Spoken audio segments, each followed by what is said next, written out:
Good morning. I am Aditya Mukherjee from class 2 section B. আজ 21শে ফেব্রুয়ারি মাতৃভাষা দিবস উপলক্ষে আমি কবি সুকুমার রায়ের লেখা বাপুরাম সাবুরে কবিতাটি বলছি।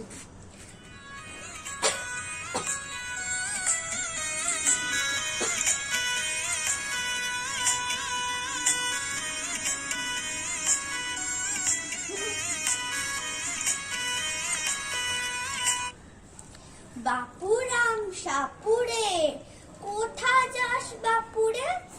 আয় বাবা দেখে যা, দুটো সাপ রেখে যা।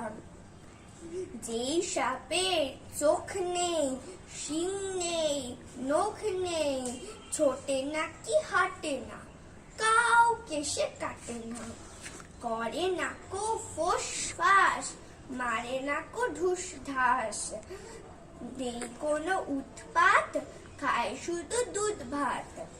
সেই সাপ জ্যান্ত, গোটা দুই আন্ত, তেরে মেরে ডান্ডা করে দেব ঠান্ডা।